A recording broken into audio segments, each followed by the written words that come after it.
Doja të sillja në vëmendjen e kolegëve deputet pranishëm në sallë faktin që protestuesit janë aty përpara dyerve, janë aty jashtë. Meqense Taulandi foli sot për ditën e parlamentarizmit, për forcën e argumentit, dua të rikujtoj se në seancën e para 2 javëve, të dyja palët ratë dakord që ta mbyllni seancën shpejt e shpejt që të mënjanonit protestuesit. Njëra palë si zhurmuesit e indinjuar, si zakonisht, dhe pala tjetër me Taulandin që e mbylli debatin si zakonisht. Taulandi doli dhe tha ju qep protestuesve duke i akuzuar për krime të supozuara, ndërkohë që u qau u hallin këtyre që po bëjnë zhurmuesin dhe tani, u tha edhe ju e keni pisk punën, tha, që leni më mirë më njanë. Tani, një popull që nuk shkundet, nuk mund t'i ndjej zinxhirët me të cilët mbahet lidhur. Shkruan dhe dikur Rosa Luxemburg. Populli shqiptar jo vetëm që është shkundur, po ka 31 ditë që po i përplas krahët për të shqyer zinxhirët me të cilët i mbani lidhur. Dhe ju mund të mendoni se ata zinxhirë që keni fargëtuar për 35 vjet nuk do të shqyen, po duhet dini diçka, se ky popull tashmë e ka mposhtur frikën.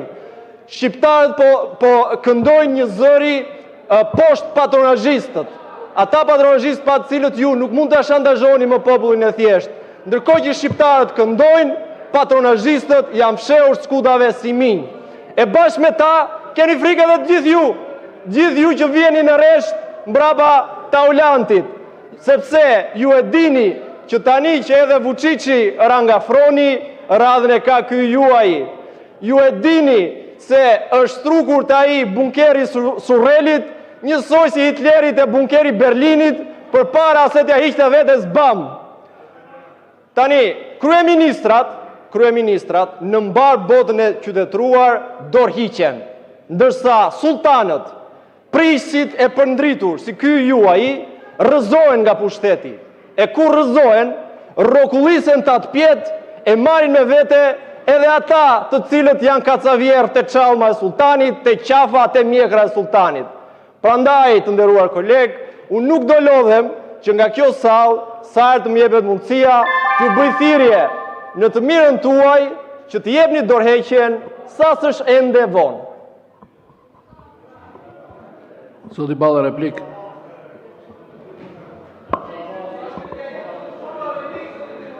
I përmendi emrin, zoti, ju lutem mos ndryni, ju lutem. Urdhë? Mos e ktheni në kafene, zoti Balli, ju lutem. Edhe një herë lutem se deputeti që sapo foli ka një hall shumë të madh, sepse edhe do që ky parlamenti të mbarojë më shpejt, se vitin tjetër duhet të lëshoj mandatin, se vjen ai tjetri, se kështu e kanë marrëveshjen. 2 vjet njëri, 2 vjet tjetri. Lapaj ka sjell tezën. Ai tjetri ka sjell atë që i mban çantën. Këto janë partitë e reja që shkojnë atje ke protesta për të bërë një selfie, edhe për të marrë në mbështetje në Instagram dhe në Facebook, një lloj si ata personazhet e televizioneve. Dhe Vučići që the merru me të sa dush, nuk i shkojnë një politikani shqiptar kurse si krahasimet me Serbinë për asnjë arsye. Dhe sa i përket Edi Ramës. Edi Rama e ka shkruar emrin e vet në historinë e këtij vendi si kryeministri i parë dhe i vetëm që mund mes të Beogradit ja ka thënë mund ball historinë Serbisë sa i përket Kosovës, është udhëheqësi i parë shqiptar dhe i vetëm që në Beograd ka shpallur pavarësinë e Kosovës. Dhe i dashur deputet, mos merr veset e vjetra. Pse gënjeve këtu që unë bashkë me këta këtu, pas kemi rënë dakord 2 javë më parë, Këta nuk vinë basdite për punë tjera se shkojnë flenë gjumë, po jo se më morën vesh me mu. Këta ikën, thanë do vinë, nuk erdhën.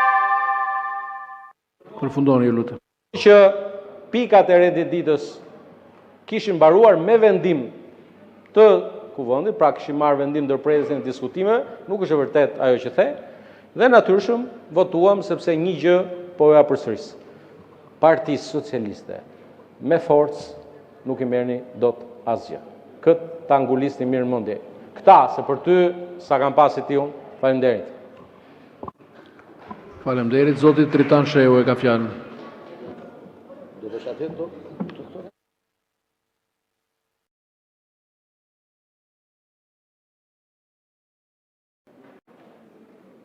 Faleminderit zoti kryetar, po e nis me replikën për të vazhduar me procedurën sipas atyre që kam kërkuar. Së pari po është e vërtet. Unë jam krejt koherent në pozicionet e mia në mbrojtjet e familjes së shenjtë, të përbërë nga burri dhe gruaja me shpresë të Zotit fëmijët. Jam krejt koherent në atë që gjinia është një dhunti e perëndisë apo natyrës dhe jo një element i ndryshuar me dekrete. Jam krejt koherent në atë që përdorimi i terapive për ndryshuar gjinin është një krim kundër njerëzimit. Jam krejt koherent sepse dhe prandaj jam në Partinë Demokratike, sepse Partia Demokratike është koherente në këto element, është thelbësore në këto qëndrime që i kemi edhe në statutin tonë. Por unë kam një pyetje për juve. Ju ku jeni me këtë gjë? Ju qëndrim keni? Ku qëndroni? Anatemuat që këtu protestën me terma marksiste, me terma komuniste, me terma populiste dhe disa tjera. Është e vërtet që mund të ketë rryma të tilla aty, por haruat atë që është tratja se proteste, që është revolta popullore, që është pakënaqësia popullore ndaj këtij regjimi, ndaj kësaj keqeverisje e cila vetë se lejon dhe shtyn njerëzit të braktisin këtë vend. Dhe kjo është e vërteta. Ju akuzuat për marksist. Unë do të them diçka. Ku jeni ju me marksizmin? Ju jeni shumë më thellë të majtën se sa marksizmi vetë. Sepse marksizmi vërtet gjeneron dhunë, diktaturë, shkatrim të pronës, të individit. Por ama në një gjë që ndronte, familjen nuk e shkatroi. Ju kërkoni të shkatroni familjen. Ju kërkoni të shkatroni që është themeli i shoqërisë njerëzore. Dhe ky është problemi juaj. Prandaj ju miratuat atë ligj këtu, famkeq të barazisë gjinore, e cila nuk bën gjë tjetër, vetëm shkatron gjininë biologjike, vendos gjininë biologjike si themel të shkatrimit të familjes dhe edukimin të fëmijëve. Prandaj ju keni ndërmarrë një fuçat kriminale për përdorimin e hormoneve të fëmijët që 13 vjeç e gjysëm për ndalim për ndryshimin e gjinisë. Dhe prandaj ne kemi sjellë një ligj këtu për mbrojtjen e fëmijëve, për mbrojtjen e trinjve. Zoti kryetar, kush e ligj? Pse nuk po kalon? Pse është bllokuar? Ishte planifikuar një herë të miratohen datën 2 korik seancë plenare. Pse evitohet? Pse anashkalohet? Pse fshehurazi nuk kalon për komisione dhe sabotohet nga majoranca për të kaluar në komisione? Këtë na shpjegoni. Dhe këtë na thoni juve këtu. Qëndrimi juaj shumë i qartë në mbrojtje tyre parime thelbësore. Qëndrimi juaj si skutha është më tej se marksist, është një majtë ekstreme dhe pastaj flisni për protestën, e cila është bazuar mbi pakënaqësinë popullore, mbi revoltën popullore. Dhe unë kërkoj një përgjigje për të gjë. Përfundoni ju lutem. Përgjigje për të gjë. Çdo bëhet me atë ligj kemi sjellë ne këtu për mbrojtjen e fëmijëve dhe trinjve? Kur do kaloj? Pse nuk jepet asnjë shpjegim? Ka diçka ku ngri një deputet, ngri një shqetësim të tillë në seancë plenare zyrtare. Të paktën duhet të thënë çdo bëhet. Nuk thohet asgjë. Si skutha përpiqeni ta fshini, ta mbuloni atë ligj. Pse?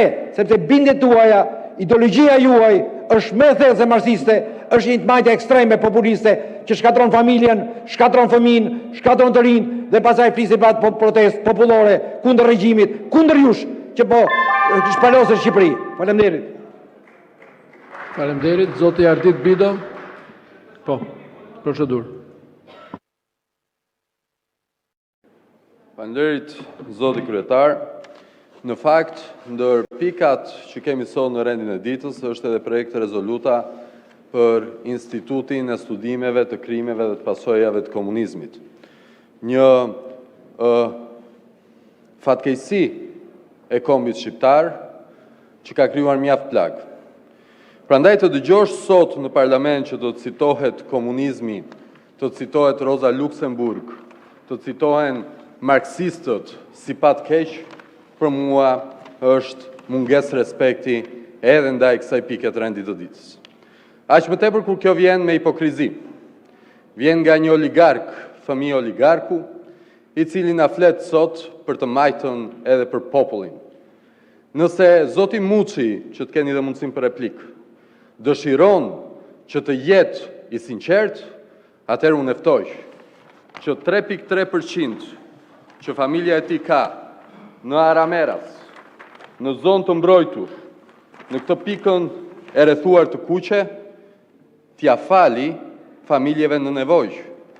Dhe pastaj të vi dhe të flasi, si për të majtën, ashtu të flasi edhe për zonat e mbrojtura. Ose e janë i shkojnë bashkë në protest aty, pavarësisht se unë jam pro ndërtimit, si aty, si në zonën e 5 të mbrojtur në Zvërnec.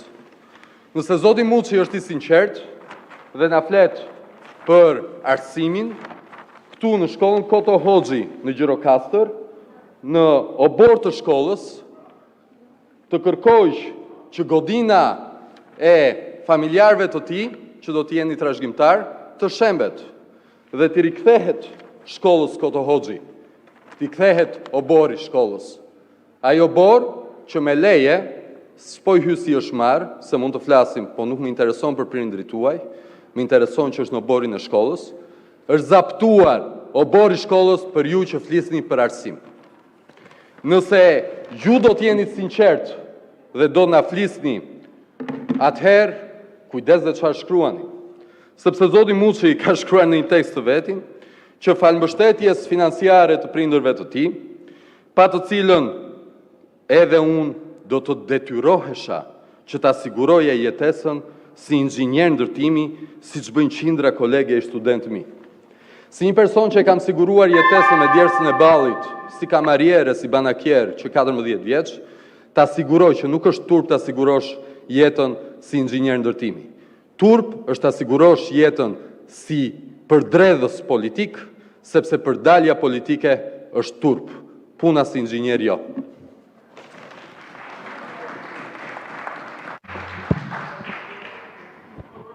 Zoti Muçi, jo procedurë, për replik.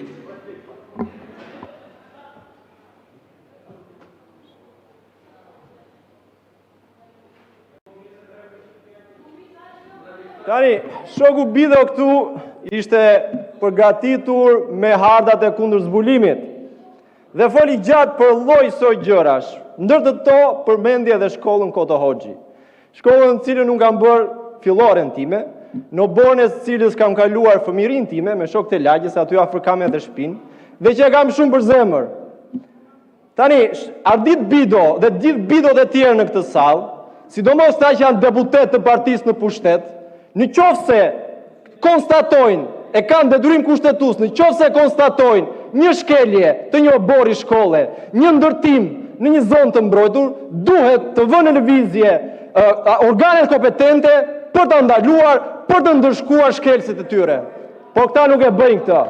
Sepse kjo që sapo dëgjuat nga shoku Bido është salca e radhës, është salca që u hidhet sufllaqeve të patronazhistëve që pasi e bluajnë e nxjerrin me komente në rrjetet e mia sociale.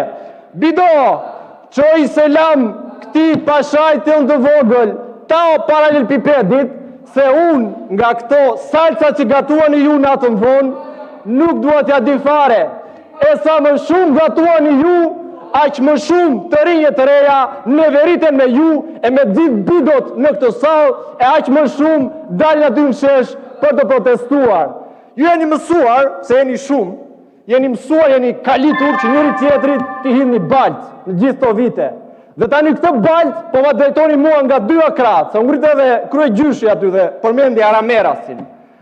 Dhe mendoni se unë jam vetëm, unë vërtet jam një në këtë sallë, po unë nuk jam vetëm, sepse unë jam një nga 100 protestuesit aty në shesh, dhe kjo balt që më hidhni ju, jo që nuk më bën pis, po më tregon që puna që kam bërë deri tani është puna që duhet vazhdoj të bëj. Zoti Klevis Balliu për procedurë.